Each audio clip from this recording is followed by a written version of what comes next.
Muy buenos días y bendiciones, mis amados hermanos. Hoy domingo 5 de julio del 2020. Bueno, y continuamos con la serie de mensajes ¿qué hacer cuando los días son malos? Y si usted se está conectando con nosotros por primera vez a través de nuestro canal de YouTube, allí están contenidos toda la serie hasta este momento. Y el primer tema fue aprovechando bien el tiempo. El segundo tema es vivir sabiamente. El tercero, predicar el evangelio a todo el mundo. El cuarto, persistir en lo que hemos aprendido. La semana pasada hablamos de no dejar de congregarnos como algunos tienen por costumbres al ver que el día se acerca. Y en esta semana quisiera que habláramos sobre sirviendo en esperanza. Y para eso quisiera por favor invitarles que vayan a sus Biblias a la primera carta de Pedro, capítulo 4, donde allí veremos algunas cosas interesantes. Lo primero que quisiera que observáramos en esta carta es que comienza con el epígrafe ¿cómo quiere Dios que vivamos? Y es que Pedro comienza a dar una serie de consejos a los cristianos en ese momento que estaban siendo perseguidos. La primera y la segunda carta de Pedro es de fe, de fortaleza para los hermanos que están siendo perseguidos, que están en días malos, y da una serie de consejos que son válidos para nosotros en nuestro tiempo. Comienza a hablar precisamente de esa vieja vida pasada, pero la nueva que debemos tener en Cristo Jesús. Pero en el verso 7, que es importante, donde arranca toda la enseñanza de esta mañana, dice, mas el fin de todas las cosas se acerca. ¿Sí? Entonces, ¿qué es lo que Pedro nos quiere decir? Bueno, hay cosas que están sucediendo, que son negativas, por las cuales estás pasando, estás experimentando, el mundo está sufriendo una transformación, a lo bueno lo llaman malo, a lo malo lo llaman bueno, y eso da un indicativo que son días malos, que las cosas están llegando a su fin. Entonces Pedro, hay un punto y una coma, y dice, sé pues prudentes y de espíritu sobrio para la oración. En el verso 8 dice, sobre todo sé fervientes en vuestro amor los unos por los otros, pues el amor cubre multitud de pecados. Sé hospitalarios los unos para con los otros sin murmuraciones. En el verso 10, entonces nos dice, según cada uno ha recibido un don especial, úselo sirviéndoos los unos a los otros como buenos administradores de la multiforme gracia de Dios.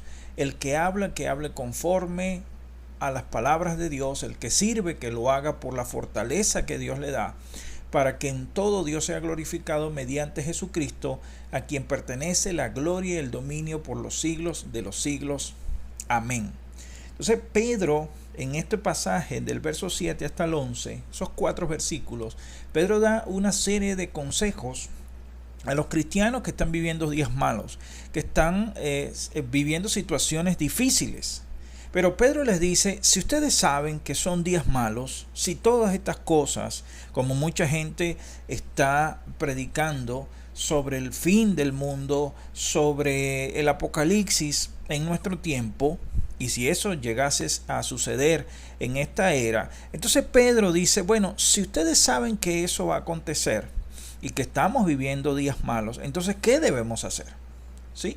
Y de allí toda esta serie de mensajes que nos ayudan a tener y a estar conectados, concentrados, centrados sobre todo en lo que debemos hacer cuando los días son malos. Porque comenzando esta serie les decía, las personas saben qué hacer cuando los días son buenos. Usted sabe qué hacer en un cumpleaños, usted sabe qué hacer en una boda, usted sabe qué hacer en las celebraciones. Pero ¿qué pasa cuando los días son malos?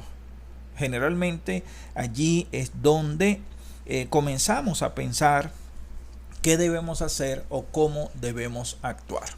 Entonces por eso la pregunta con la que iniciamos en esta mañana es ¿qué hacer cuando los días son malos? Según lo que nos dice Pedro, entonces Pedro pareciera que nos aconseja hacer 2 cosas que son fundamentales en los días malos y que son válidos para nosotros. Primero, Pedro nos dice que seamos prudentes y sobrios para la oración. Entonces, nosotros como iglesia, como Centro Cristiano Genezaret, a partir de hoy domingo 5 de julio y hasta el 13 de agosto, vamos a estar con 40 días de oración por la visión. ¿Sí? ¿Y para qué oramos? Bueno, oramos en nuestro caso y en este momento con la intención de recibir instrucciones, estrategias, guías y consejos de Dios para nuestra visión y para nuestra posición con relación a los días venideros. No oramos, hermano querido, como iglesia, como un mero ejercicio religioso. ¿Sí? Ahora, Pedro nos está diciendo a todos nosotros que si vamos a orar, entonces tenemos que tener dos actitudes que son importantísimas. La primera, dice Pedro, sean prudentes y sobrios en la oración. Ya va Pedro, pero lo que a mí me han enseñado o me habían enseñado es que yo no necesito ni siquiera tener prudencia en la oración, sino que abrir mi boca, hablar. Por allí tuvo un buen tiempo una falsa doctrina que era la unción de la risa, y muchas personas en vez de orar iban a los servicios y decían que estaban embriagados del espíritu, embriagados de la risa y toda esta serie de cosas, mientras que Pedro entonces nos está diciendo a nosotros: hey, cuando ustedes vayan a orar, primero tienen que ser prudentes, y vamos a ver lo que significa la palabra prudencia en el griego y en el contexto bíblico. También tienen que ser sobrios. Pedro, pero entonces no tengo que estar ebrio. No, tienes que ser sobrio. ¿Pero para qué cosas? Para la oración. Y lo segundo que Pedro me aconseja en estos pasajes, en los días malos, es que debemos de servir a otros en esperanza. No solamente con esperanza, sino en esperanza. Porque Pedro nos habla que todas estas cosas están por suceder, que esto o este mundo o esta situación va a acabar. Pero tenemos que servir con esperanza, no sirviendo como que el mundo se va a acabar y nosotros nos acabamos con él y todo y ya pasó. No, tenemos esperanza. Aquel que no tiene esperanza de que las cosas van a cambiar en nuestro país, nosotros le vamos a servir con la esperanza de que Dios tiene el control absoluto sobre nuestra nación. Aquel que no tiene esperanza de una nueva vida, aquel que no tiene esperanza de salir de la droga, del alcohol, de los vicios, entonces nosotros le servimos con la esperanza y en esperanza de que sí puede haber una transformación en su vida, en su entorno, en su familia. Servimos, hermanos amados, en esperanza, no sin esperanza. Bendito sea el Señor. Ahora, usted se preguntará: bueno, Pastor Luis, ¿y qué tiene que ver la oración con servir en esperanza? Hermanos amados, la oración es fundamental antes de servir, porque la oración como tal es un servicio. Ahora, no es un servicio para Dios, es un servicio para nosotros mismos y para los demás. Cuando yo oro por alguien, yo le estoy expresando o le estoy mostrando la mayor expresión de amor y atención a través de la oración. Entonces, muchas personas toman la oración como algo superficial, como un relleno. Muchas veces, antes de que empiece un servicio, antes de que comience una actividad, decimos simplemente: hermano, vamos a orar. Pero todos nosotros sabemos que ese orar es para llenar el espacio. Ese orar es porque el grupo de adoración no está listo y entonces vamos a orar por esto. Sí, pero no lo estamos haciendo ni prudentemente ni sobrios, con ese espíritu de sobriedad que menciona Pedro para la oración. Cuando yo voy a orar por otra persona, cuando yo oro por mi nación, oro por Venezuela, yo tengo que orar de manera prudente y sobria. Yo no puedo orar cualquier cosa que se me ocurra, cualquier cosa que venga a mi mente, porque estamos entendiendo que la oración no es un monólogo, es una conversación con Dios. Entonces, usted no se siente en un lugar a conversar con alguien, a decirle cualquier cosa que se le ocurra y que le llegue a su mente y a su corazón. Y aparte de eso, usted comienza a conversar con esa persona, se tira en el piso, comienza a gritar, a hacer acciones extrañas con su cuerpo. Eso no es oración. Porque usted llega a hacer eso con una persona y la persona se va a parar y se va a ir de ese lugar porque va a decir, bueno, pero nosotros vamos a conversar, o tú no estás entendiendo lo que significa ser prudente y sobrio en la oración. Ahora, ¿por qué la oración es una expresión de amor, de servicio hacia las personas? Por eso no la podemos tomar tan a la ligera. Cuando yo me comprometo a decirle a alguien, yo voy a orar por ti, yo le estoy diciendo, yo tengo que ser prudente, sobrio para orar por ti. Por eso muchas veces, hermano querido, cuando usted me dice, pastor, oré por mí, pero no le voy a decir por qué, que el Señor le diga, hermano, por favor, aquí no estamos para adivinar. Aquí, si usted pide oración, usted tiene que decir, pastor, ore por mí por tal cosa y tal cosa. Si no me quiere dar los detalles a profundidad, bueno, ya eso es su problema.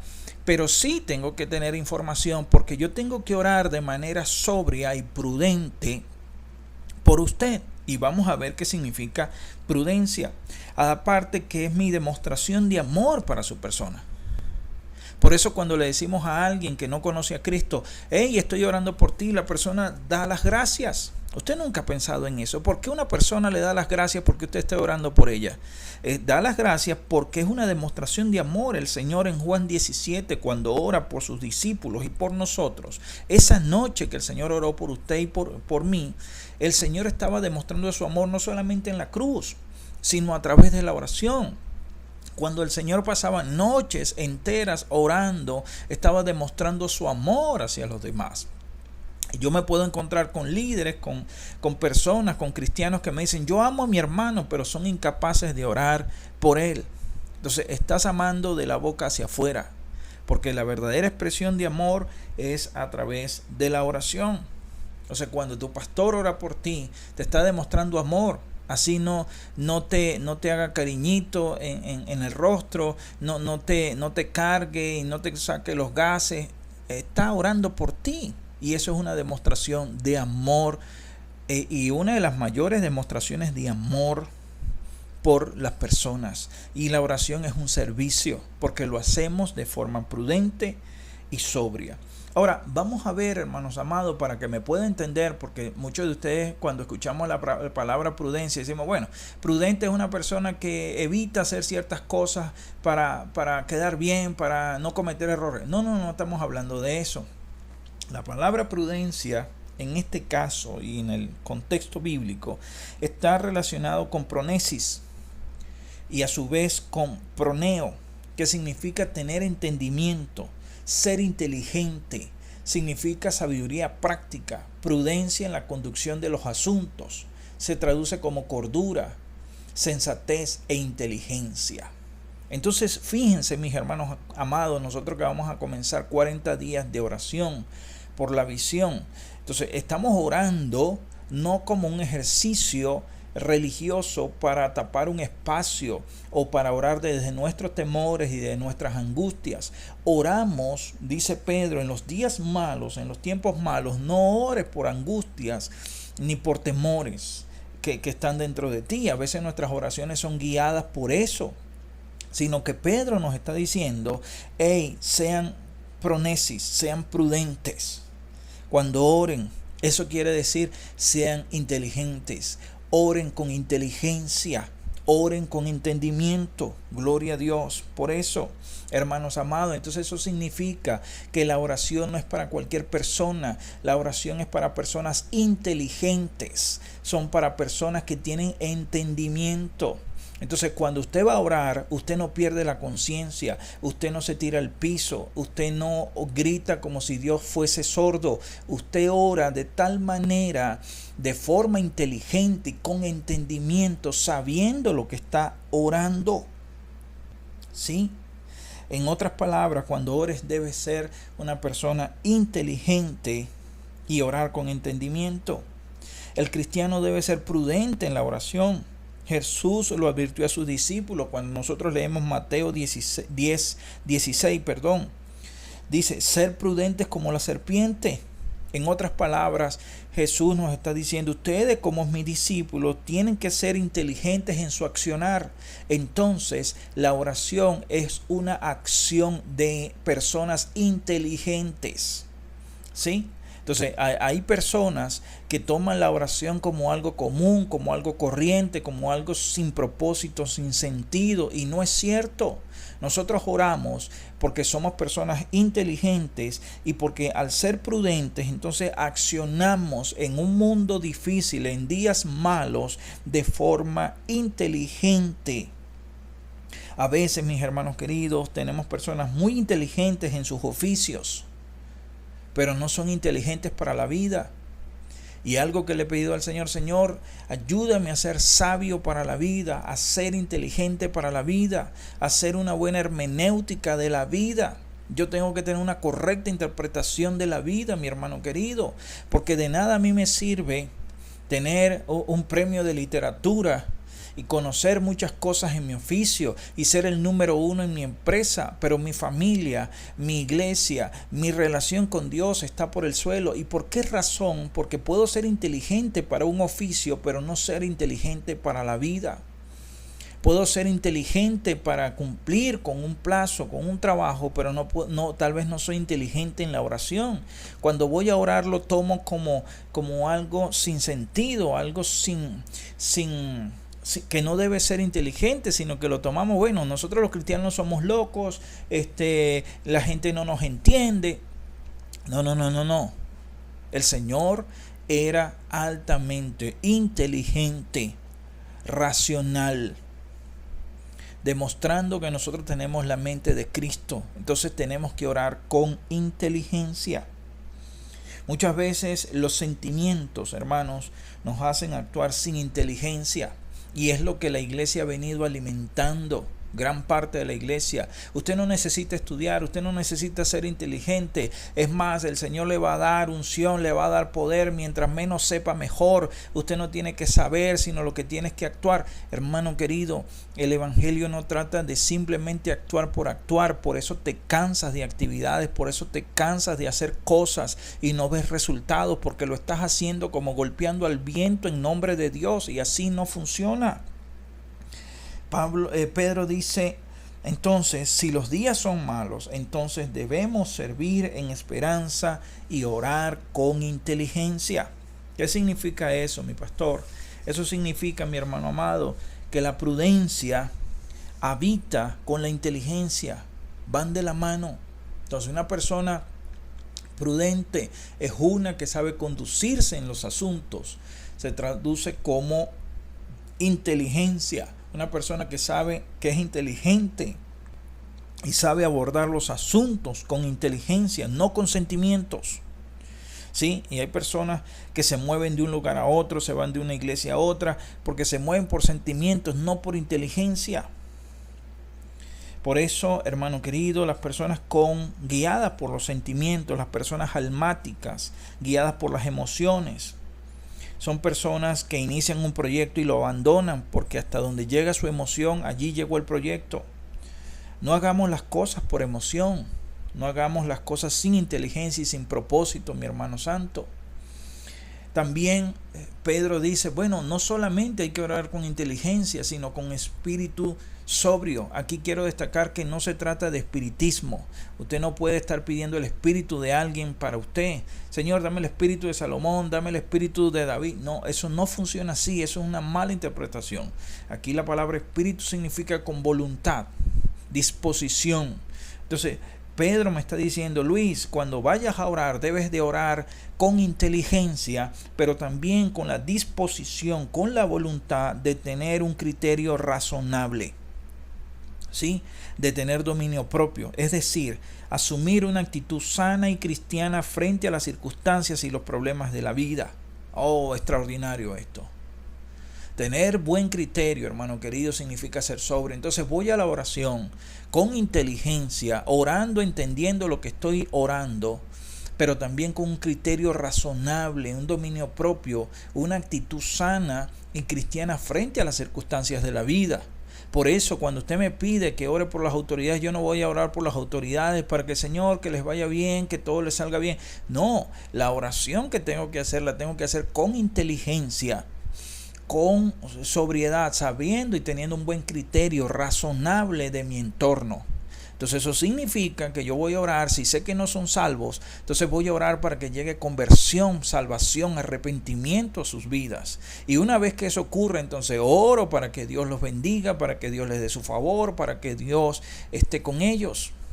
Pero tengo que orar con inteligencia y con un criterio razonable de las circunstancias y los problemas de la vida. No puedo orar por orar. Por eso, hermano, eso es tan cierto que el Señor le recrimina a los fariseos, ¿sí? Porque ellos oraban sin inteligencia y sin un criterio propio a su alrededor. Fíjense, vaya a Mateo 6, 5 al 8. Allí dice: cuando ustedes oren, no hagan como los hipócritas. ¿Se da cuenta? Cuando yo voy a la oración sin orar de forma inteligente, mi pensamiento está divagante, mi pensamiento está como la ola del mar, porque no estoy claro, no estoy centrado en lo que quiero orar. Entonces el Señor dice: así no deben orar ustedes. Ustedes no deben orar como los hipócritas, que dicen una cosa, pero en su mente están pensando otra. No están centrados, no son inteligentes en la oración, no son sobrios, no tienen un criterio propio de lo que acontece a su alrededor. A ellos, fíjense lo que dice, a ellos les encanta que la gente los vea orar. Entonces el Señor está diciendo, el criterio de ellos para orar es ser visto por las personas. No es el criterio correcto, no es el criterio de sobriedad, ¿sí? ¿Y cuántas personas, cuando se comienza alguna alabanza, alguna adoración, las personas salen, en algunas iglesias pentecostales, salen al frente a hacer movimientos involuntarios, a gritar, a levantar las cosas y todo esto? ¿Tienen un criterio real de su entorno? ¿Lo están haciendo de forma inteligente? ¿O muchos de ellos actúan como estos que el Señor está señalando? A ellos les encanta que la gente los vea orar. Por eso oran de pie en las sinagogas y en los lugares por donde pasa mucha gente. Cuando alguno de ustedes ore, hágalo a solas. Se da cuenta, el Señor dice: hazlo solo, centrado, inteligentemente, sabiendo las cosas y las circunstancias que están a tu alrededor. ¿Sí? Pueden estar seguros, por donde pasa mucha gente, pueden estar seguros de que no tendrán otra recompensa. Cuando alguno de ustedes ore, hágalo a solas, vaya a su cuarto, cierre la puerta y hable allí en secreto con Dios, converse con Dios.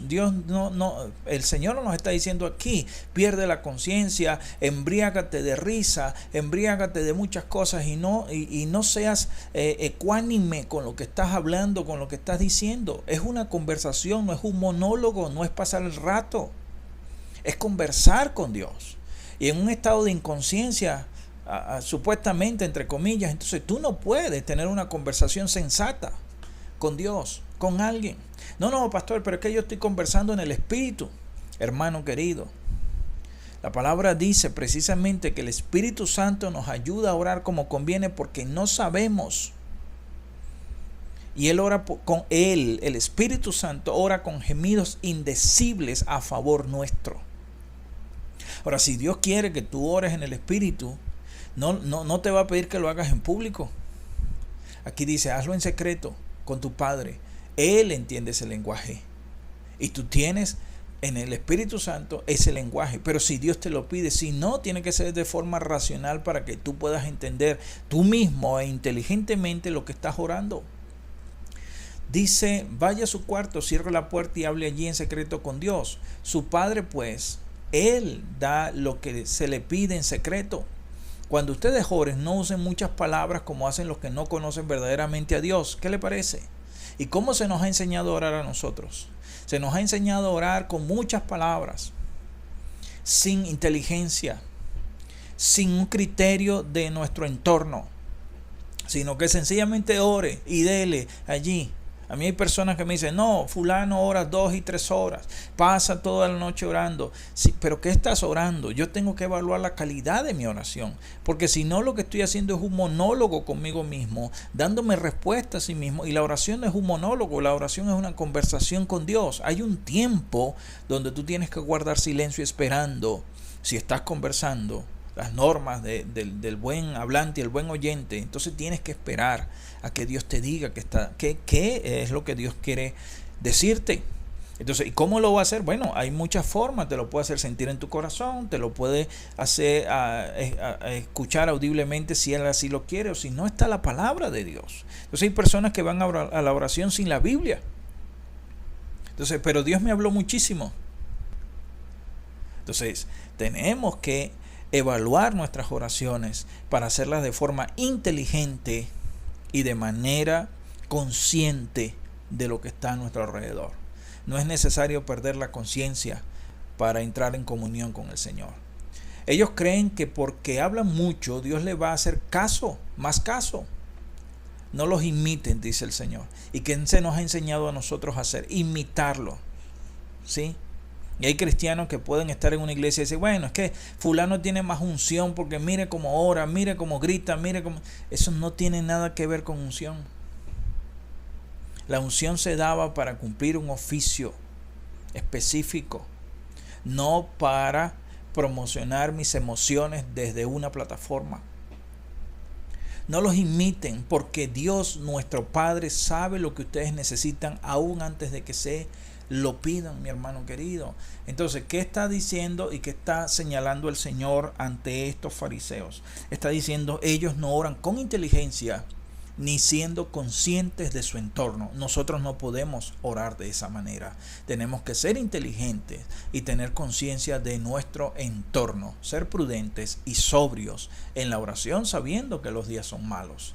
Santiago 4:3, que dice, pedís y no recibís porque pedís con malos propósitos para gastarlo en vuestros placeres.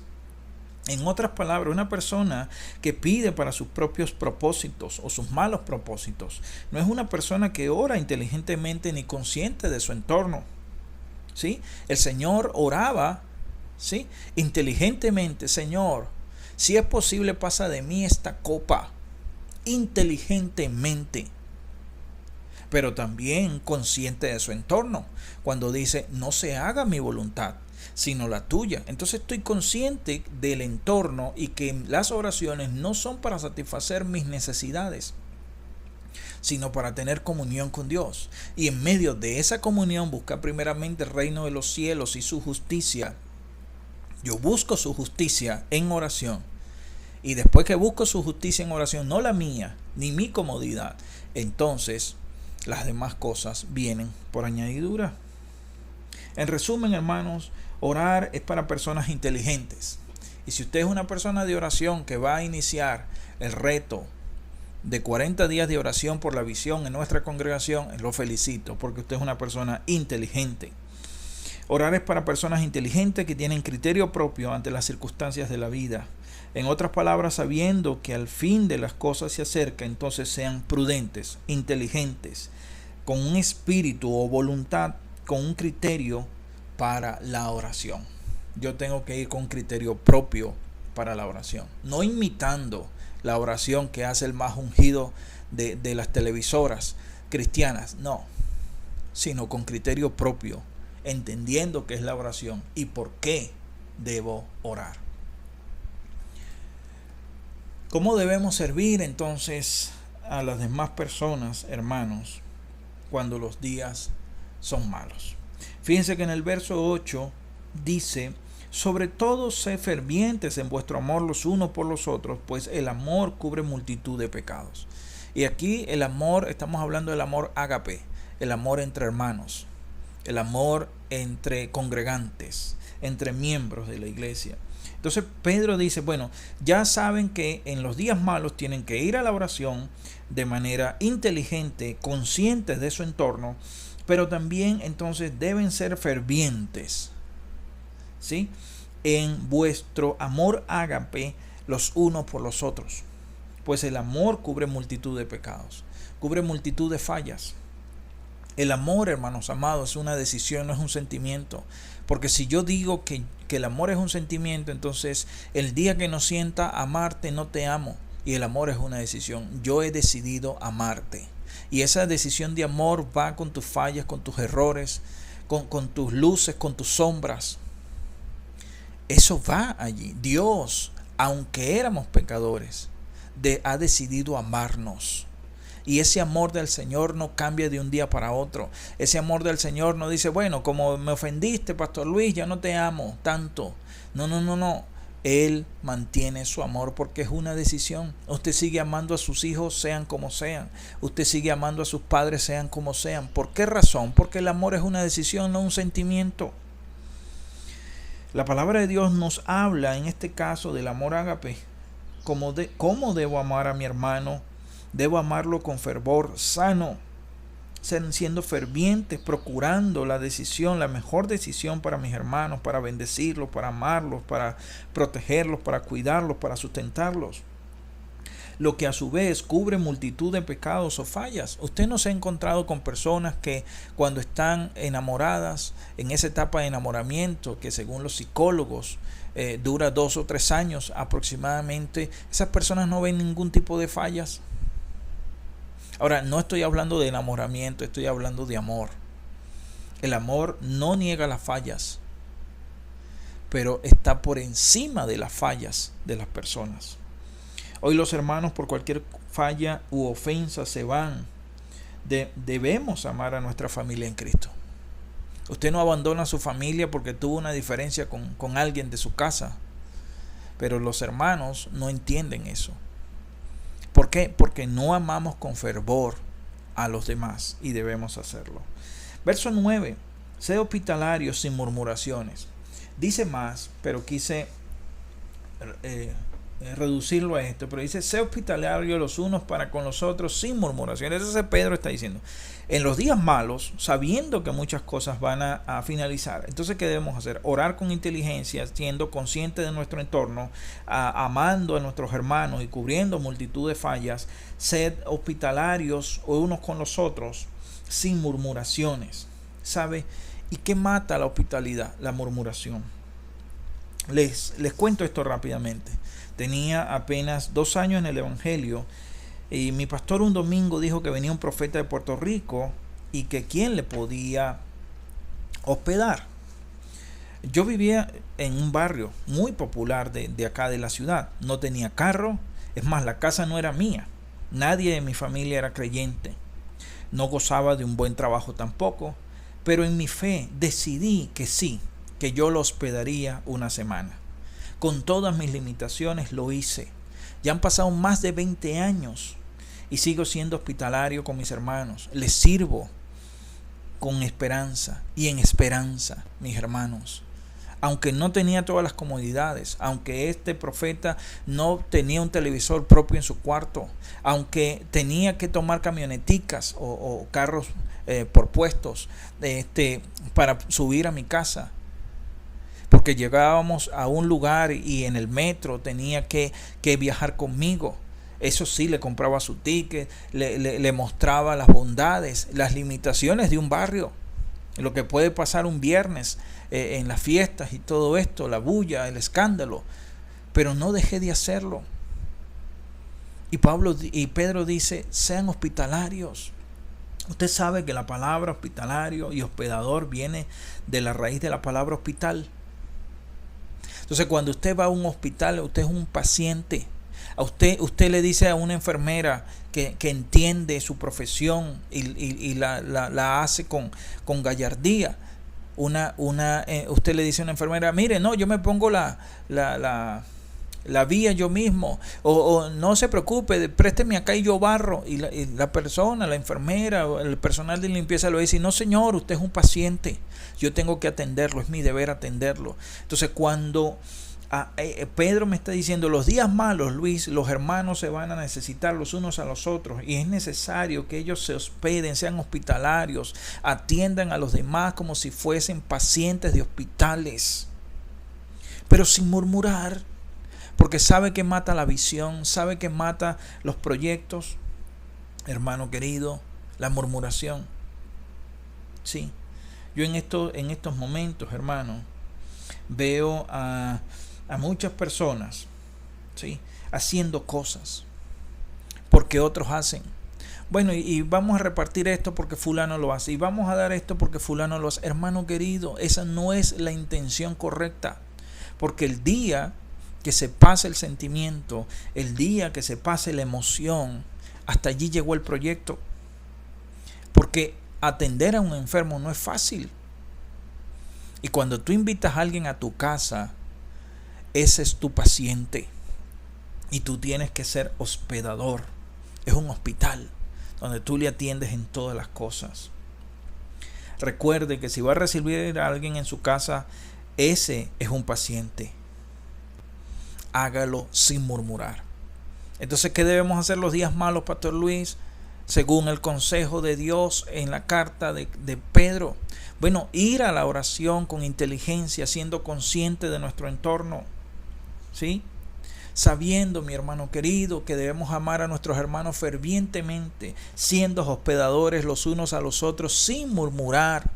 Entonces, a servir a otros en esperanza en los días malos, hay que amar a nuestros hermanos, hay que ser hospedadores de ellos. Y en el verso 10, por favor, dice: según cada uno ha recibido un don especial, úselos sirviendo los unos a los otros como buenos administradores de la multiforme gracia de Dios. Entonces ahora Pedro me dice: Luis, no solamente tienes que ir a la oración inteligente, siendo consciente de tu entorno, no solamente tienes que amar a tus hermanos, no solamente tienes que servirles como pacientes y hospedarlos sin murmurar, sino que también tienes que usar los dones que Dios te ha dado para el servicio de esa persona. Tienes que poner tus dones a su servicio. Y fíjense, hermano querido, hay personas, hermanos amados, que tienen dones y tienen capacidades, pero se niegan a ponerlos al servicio de sus hermanos, a ponerlos al servicio de su iglesia.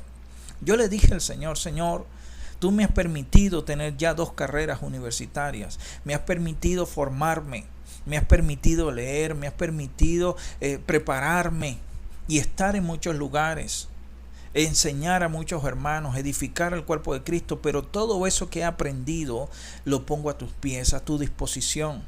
No es posible que tengamos que hacer algo en la congregación y tengamos que contratar a alguien teniendo personas con capacidades, con dones y talentos y habilidades dentro de nuestra iglesia, dentro de nuestro cuerpo, hermanos. Entonces, ¿qué es lo que me está diciendo Pedro? Los días son malos, Luis. Entonces necesitamos personas que puedan, que hayan recibido un don especial de Dios o un don de Dios, ¿sí? Y úselo para servir a los demás. Hermano, les he comentado que Dios no nos va a enviar a cumplir su propósito o alguna de sus misiones sin darnos las herramientas y las capacidades para hacerlo. Todos los que hemos nacido de nuevo tenemos dones dados por las gracias para el servicio a los demás. Hermano querido, Dios no le otorgó el don de ciencia, de sabiduría, de hacer milagros, de fe, para que usted sea el más espiritual de la congregación, sino para que usted sea el mayor servidor de su iglesia. Y a veces no lo entendemos de esa manera. A veces creemos que es que la iglesia nos quiere sacar todo lo que tenemos, nos quiere exprimir. No es la iglesia, es Dios que lo ha determinado de esa manera. Porque Dios te llamó y Dios te llamó sin capacidades, pero Él te las ha dado precisamente ¿para qué? Para que las uses a su favor, no para que las escondas. Acuérdate del hombre que se le dieron talentos y los escondió, los guardó. ¿Qué hizo el Señor? Le dijo: siervo malo e inútil. Tus capacidades, tus talentos tienen que estar al servicio de Dios. Hermano, usted sabe cocinar, entonces los días que tengamos café teológico, los días que tengamos cumbre de inerrancia bíblica, los días que tengamos actividades, usted es el primero que tiene que decir: pastor, cuente conmigo, yo soy el que voy a cocinar, yo le voy a preparar ese sazón. Cuando tengamos los paseos, las vigilias, pastor, yo soy el que sabe hacer el mejor café, entonces yo me voy a dedicar a hacer eso, pastor. Entonces, hermano querido, porque nuestros servicios están dispuestos para el servicio de los demás. Es lo que el Señor nos pide, que seamos buenos administradores de la multiforme gracia de Dios. Fíjense lo que dice el Señor allí en Mateo 20:26. El Señor dice: no ha de ser así entre vosotros, sino el que quiera entre vosotros llegar a ser grande será vuestro servidor. Entonces usted quiere ser grande en una congregación. Hay personas que quieren ser grandes en las congregaciones por imposición, pero no por servicio. Usted quiere ser autoridad en un lugar. Bueno, se gana a través del servicio. La autoridad no se exige, se gana a través del servicio. Y el Señor dice, ustedes no van a ser como hacen los impíos, los que no conocen de Dios, que se imponen a las personas. No, ¿por qué hay tantos venezolanos en contra de un sistema de gobierno? Porque se impone. Entonces, si usted sirve a las personas, usted gana autoridad sin necesidad de imponérsele a otros. Ahora, hermanos, ¿por qué el que tiene dones debe de servir a otros? Hermanos, porque los dones, si no se ejercitan, se atrofian. ¿Sí? Si usted no ejercita el don que Dios le ha dado, si Dios le dio el don de enseñanza y usted no lo hace, usted se atrofia, usted se retrasa, se queda. Y eso no puede suceder, porque debemos ser buenos administradores. Dios muestra su gracia, su favor a través de nosotros. Mire esto, hay hermanos que dicen, esperemos que Dios obre, esperemos que Dios los ayude. Hermanos, Dios no va a bajar del cielo a hacer lo que usted puede hacer. Para eso te capacitó a ti, para eso te ha dado dones, te ha dado riquezas, te ha dado sabiduría, te ha dado inteligencia, para que Él usarte, no para que tú lo uses a Él. Entonces tenemos un hermano en problemas o hermanos en problemas, ¿y qué decimos? Bueno, que Dios lo ayude. No, y Dios va a decir, bueno, sí, yo lo voy a ayudar, pero es a través de ti. Porque si queremos ser grandes, entonces tenemos que servir a los demás y ser buenos administradores de su gracia y su favor. Usted sabe que la palabra gracia es favor inmerecido. Bueno, Dios muestra su gracia para con los demás a través de usted. Y termino con esto, hermano querido. Usted se preguntará, Pastor Luis, pero ¿por qué hacemos lo que hacemos? A mí me han hablado del cielo, del infierno, de la eternidad, pero nunca me han dicho por qué yo tengo que servirle a otro, por qué yo tengo que orar por otro, por qué yo tengo que sacrificarme por otro. Hermano, Pedro aquí lo dice y dice en el verso 11, el que habla, que hable conforme a la palabra de Dios. El que sirve, que lo haga por la fortaleza que Dios da. No por sus fuerzas, hermano querido, por la fuerza que Dios da. Y si usted me dice, Pastor Luis, entonces si yo lo hago por la fuerza que el Señor me da, entonces yo lo voy a hacer cuando pueda, como quiera. No. Porque las fuerzas del Señor son sustanciosas. Y si lo estás haciendo por fuerza del Señor, si tú te esfuerzas por tus propios medios y logras lo que logras, imagínate con las fuerzas que el Señor te da. ¡Wow! Extraordinario. ¿Qué cosas no pudieras hacer? Entonces Pedro dice, el que sirve, que lo haga por la fuerza que Dios da, para que en todo Dios sea glorificado mediante Jesucristo, a quien pertenecen la gloria y el dominio por los siglos de los siglos. Amén. Entonces, ¿por qué hacemos lo que hacemos? Hermano, lo hacemos para que el nombre de Dios sea glorificado. Muchas personas pueden repetir como loros, yo lo hago para la gloria de Dios, pero realmente lo hacemos para nuestra propia gloria, o para después de servir, las personas queden glorificándonos a nosotros y no glorificando a Dios. Fíjense en Marcos 2.12. En Marcos 2.12, y con esto termino, dice, y él se levantó y tomando al instante la camilla, salió a la vista de todos, de manera que todos estaban asombrados y glorificaban a Dios diciendo, jamás hemos visto cosa semejante. Hermano querido, en estos días malos, que tu accionar hacia tu vecino, hacia tus propios hermanos, hacia tu iglesia, hacia tu pastor, sea de acciones que todos ellos puedan glorificar a Dios a través de tus acciones. Si ha pasado esta cuarentena, este aislamiento social, y te sigues preguntando cuál es tu propósito, qué es lo que tienes que hacer en este mundo, hermano, creo que Pedro hoy en esta carta nos está diciendo la conducta que debes tener en estos días son estas, y debes entender que estás aquí para servir a otros. Si Dios te llamó al Evangelio, no es que tú decidiste ir al Evangelio, porque ninguno de nosotros decide vivir una vida que nos ofrece el Evangelio. Dios nos llamó, y si nos llamó, nos capacitó, y si nos capacitó, entonces tenemos todas las herramientas necesarias para hacer lo que Dios nos pida hacer. Mi hermano querido, gracias por escuchar el mensaje en esta mañana. Seguimos orando, sirviendo en esperanza, orando con inteligencia y consciente con respecto a nuestro entorno. Y a partir del día de hoy comenzamos nuestros 40 días de ayuno, de oración por la visión. Que el Señor les bendiga y les guarde rica y poderosamente en el nombre de Jesús. Bendiciones.